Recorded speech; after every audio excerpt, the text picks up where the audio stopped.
I'm here today to try to inspire you with a neat idea that you can do with water-soluble wood dye. And I don't have any wood dye with me here today, so I don't want to get your hopes up. I just have something that I dyed in the past that I can show you, and I can describe how I did it, and then I think from that you'll be able to feel inspired and go forward and maybe try it yourself. So, the dye, I've bought it at Rockler before. I think it's called Transfast or Transtint or something like that. It's powdered, it's water soluble, that's what you need to know. Now, the instructions will tell you, mix it with water, mix it very evenly, get it to a certain temperature, dye your wood. Okay, well that's fine, that does work. But when I was in college, I took a watercolor class. And so I had some other ideas of what you can do with pigments and dyes. I guess in the case of watercolor paint, it's technically a pigment, and here it's a dye. But anyway, it's a color that's water soluble. And I had some other ideas of what you could do with that. So I want to show you a guitar I made a few years back. And I made it from parts that I got from a company called Warmouth. And that's a good way to go if you want to get exactly what you want without being a real luthier. So this is a baritone 7-string fretless guitar.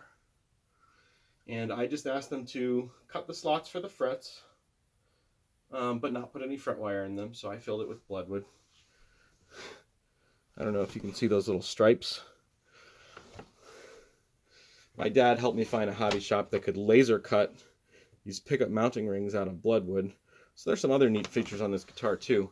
But the reason I wanted to show it to you today is because of the dye job. And you can see it's dark in the middle, kind of leads into the neck, and it's lighter out here, and there's streaks.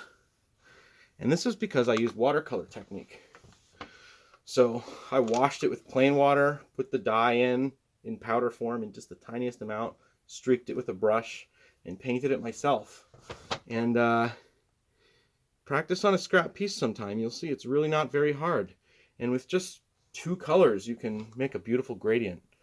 I'm going to turn a light on, show this to you again, see if you can see it a little better even.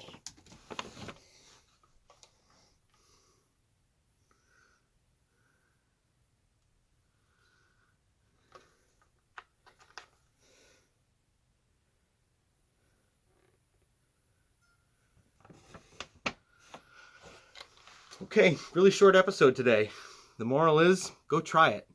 Anyway, there's buttons down below, you know, the like, subscribe, all those ones. Just use them if you want, you know how, and it's up to you whether to. I hope you have a wonderful evening. Bye now.